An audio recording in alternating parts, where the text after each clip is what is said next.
प्रिय भक्तगण, आज हम आपको एक कथा का श्रवण करा रही हूँ जो सुनने मात्र से आपके जीवन में सुख, संपत्ति और धन की वर्षा होगी। तो चलिए कथा को प्रारंभ करते हैं। एक बार भगवान शिव माता पार्वती से कहते हैं, हे देवी, मनुष्य जो चाहेगा वह हासिल कर सकता है। तब माता पार्वती कहती है, हे देवों के देव महादेव, मुझसे बेहतर आप ही बता सकते हैं, क्योंकि आप तीनों लोक के स्वामी हैं। तब भगवान शिव कहते हैं, हे देवी, आज मैं आपको बताऊंगा कि जो मनुष्य ये सारे कर्म करते हैं वह सब कुछ हासिल कर सकते हैं। इसलिए इस कहानी को ध्यान से सुने और समझे, जो सुनने मात्र से सभी दुखों का निवारण हो जाता है, जो मानव के लिए कल्याणकारी सिद्ध होता है। तो चलिए कहानी प्रारंभ करते हैं। अगर आप यह कहानी सुन रहे हैं तो पूरा सुनिए। इस कथा को आधा अधूरा छोड़कर जाने की गलती मत करिएगा, क्योंकि इस पवित्र कथा को पूरा सुनने से मन चाहा फल की प्राप्ति होगी।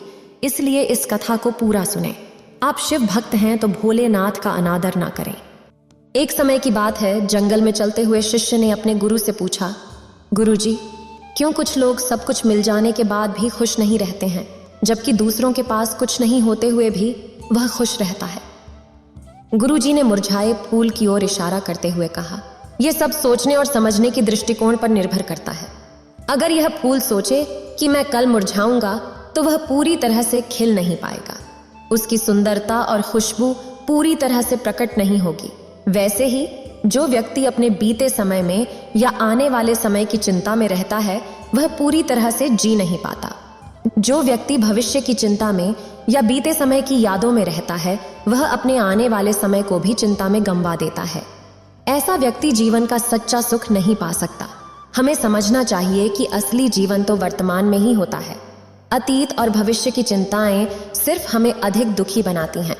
जैसे हम अपने शरीर की सफाई और देखभाल करते हैं ताकि वह स्वस्थ रहे, वैसे ही हमें अपने मन और दिमाग की साफ सफाई करते रहनी चाहिए। समय समय पर उसे ताजगी देनी चाहिए।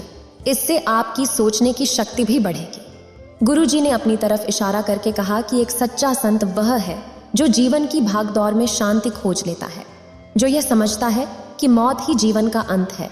इसलिए वह जीवन की सारी सुविधाओं के पीछे नहीं भागता, बल्कि अपने मन को उच्चतम आनंद में ले जाने की दिशा में काम करता है। फिर शिष्य ने पूछा कि क्या जो घर परिवार में रहता है, क्या वह भी उस उच्च आनंद को पा सकता है, और अगर हाँ तो क्या करना चाहिए? तब गुरुजी ने कहा, हाँ, वह भी पा सकता है। एक सही व्यक्ति अपने जीवन की गहराई में जाकर खोजता है, और जब वह समझता है कि गृहस्थ जीवन में भी आनंद है, वह उस गायन को लोगों तक पहुंचाता है ताकि वह भी अपनी सामान्य जीवन शैली में उस आनंद का एहसास कर सकें। गुरुजी ने आत्मा को संबोधित करते हुए कहा कि मेरी अपनी खोज से मैंने समझा है कि हमें अक्सर अपने आप को आनंदित रखने के लिए मन और बुद्धि की जरूरत होती है। मनुष्य अक्सर अपने शरीर की देखभाल करता है, लेकिन अपने मन और बुद्धि को नहीं करता है। उसे उसकी आवश्यकता नहीं महसूस होती है, जिससे धीरे धीरे वे सुस्त होते जाता है। जब वे सक्रिय नहीं रहते तो उनमें ताजगी और ऊर्जा की कमी हो जाती है। इस परिणाम स्वरूप व्यक्ति में निराशा और उदासी का एहसास होने लगता है। फिर गुरुजी ने अपने शिष्य की पीठ सहलाते हुए कहा, जो घटनाएं हमारे मन पर असर डालती हैं उन्हें हमें मन से दूर कर देना चाहिए, और इसके लिए एक सीधा उपाय है, अपनी घटनाएं दूसरे से शेयर करनी चाहिए, उसे मन में नहीं रखनी चाहिए। जब तुम किसी और के सामने अपनी भावनाओं का इजहार करते हो तो तुम्हारे मन की बेचैनी कम हो जाती है।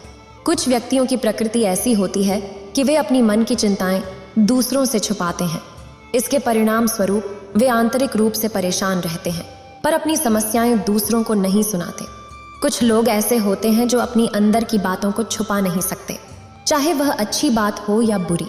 वे अपनी भावनाओं का सामने वाले से इजहार कर देते हैं। अक्सर तुमने भी देखा होगा कि वे लोग जो अपनी भावनाओं को बाहर निकाल देते हैं वे जीवन में अधिक खुश रहते हैं। जिस दुख को हम दबाने की प्रयास करते हैं वह हमें अंदर से घात करता है। अगर मन दुख से भर जाए तो खुलकर रोने दो और खुद को न रोको। जब तुम्हें किसी अच्छी बात पर खुशी महसूस हो तो बिना रुके नाचो और गाओ। इससे जो ऊर्जा अंदर है वह बाहर निकलती है, और जब यह ऊर्जा पूरी शक्ति से बाहर निकल जाती है तब अंदर एक शांति, एक तहखाना, एक आत्मीयता और एक गहरी समझ आती है।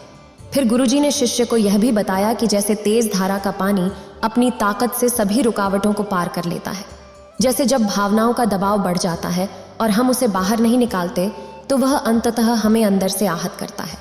यदि हम उस दबाव को रोकते हैं तो वह आखिरकार हमें ही नुकसान पहुंचाता है।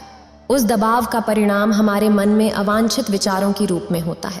अधिकतर लोग अपनी भावनाओं को अंदर ही रखते हैं क्योंकि वे डरते हैं कि अगर दूसरों को पता चला तो उनका क्या रिएक्शन होगा। इसी डर से अपनी भगवानों को नहीं बताता है। जब किसी को डर होता है कि लोग उसके बारे में क्या सोचेंगे तो वह अपनी असली भावनाओं को दबाता है। इसी भय के कारण वह खुद को अधिक समय तक परेशान रखता है लेकिन दूसरों से कुछ नहीं कहता।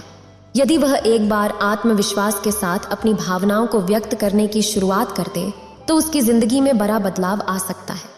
जब यह प्रक्रिया उसकी आदत बन जाती है तब वह जीवन में कभी भी अपनी भावनाओं को प्रकट करने में नहीं डरता है। अगर हम चाहें तो अपने मन को एक नई ऊंचाई को स्थापित कर सकते हैं। 10 दिन निरंतर सही प्रक्रिया से अभ्यास करने पर हम अपनी अवांछित भावनाओं से मुक्ति पा सकते हैं। यह अभ्यास ऐसा है कि 10 दिनों में पहली और सबसे महत्वपूर्ण बात यह है कि हमें अपने विचारों और भावनाओं को दबाना नहीं है।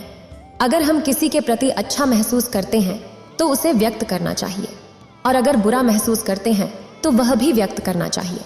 परिणामों की चिंता न करें, बस अपने विचार साफ करने पर ध्यान दें।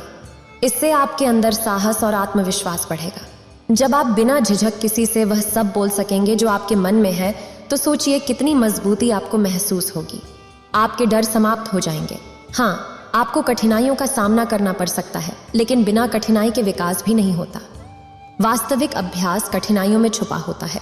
हम अक्सर लोगों को प्रसन्न करने के लिए ऐसा कहते हैं जो वे सुनना चाहते हैं लेकिन हम उन्हें वह नहीं बताते जो हम वास्तव में महसूस करते हैं और यही बड़ी गलती बन जाती है।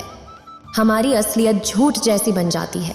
जब भी आप अपनी भावनाएं प्रकट करते हैं तब उस व्यक्ति के प्रति आपकी भावनाओं का मूल कारण क्या है। जैसे एक कर्मचारी जब अपने बॉस के लिए काम करता है और अगर वह काम सही से नहीं हो पाता तो बॉस उसे डांट सकता है। इससे कर्मचारी के दिल में बॉस के प्रति रोष की भावना उत्पन्न हो सकती है। अगर आप सही काम करते हैं और मालिक आपसे अच्छे से बात नहीं करता तो आप उससे अपनी भावनाओं की बात खुलकर कर सकते हैं, परिणाम की चिंता किए बिना। अगर ऐसी भावना रखते हैं तो आपको आत्मसम्मान में वृद्धि आएगी, आपको आत्मविश्वास बढ़ जाएगा।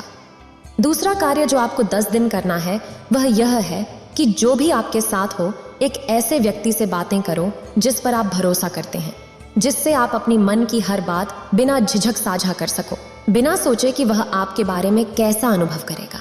तुम्हें एक ऐसा व्यक्ति चाहिए जिससे तुम अपनी हर बात बिना डरे शेयर कर सको और वह तुम्हारी बातों को सुनकर तुम्हें ना जज करे। ऐसे व्यक्ति को अपने जीवन में ढूंढो और फिर उसके सामने अपनी हर एक भावना खोल कर रखो। जो भी दिन भर में आप महसूस करते हैं, चाहे वह अच्छा हो या बुरा, उस व्यक्ति से दोस्तों की बातें भी शेयर करो।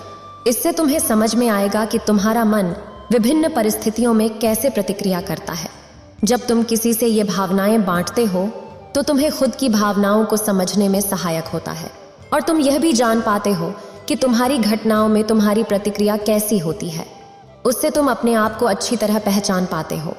और अगला अभ्यास जो मन को शांत रखता है। तब गुरु और शिष्य जंगल को पार कर अपने आश्रम में वापस आ गए थे और गुरुजी ने इतन उपदेश देकर इस कहानी को यहीं पर समाप्त करते हैं। तब भगवान शिव कहते हैं जो मनुष्य इसे अपने जीवन में ढाल लेता है वह मनुष्य कभी भी दुखी नहीं होता है और वो जो चाहता है वह हासिल कर लेता है। इस वीडियो को बोलते समय कोई त्रुटि हो तो मैं क्षमा चाहती हूँ। उम्मीद है आप सभी को ये वीडियो अच्छी लगी होगी। अगर आप शिव के सच्चे भक्त हैं तो चैनल को सब्सक्राइब और वीडियो को लाइक करके कमेंट में हर हर महादेव लिख दीजिए।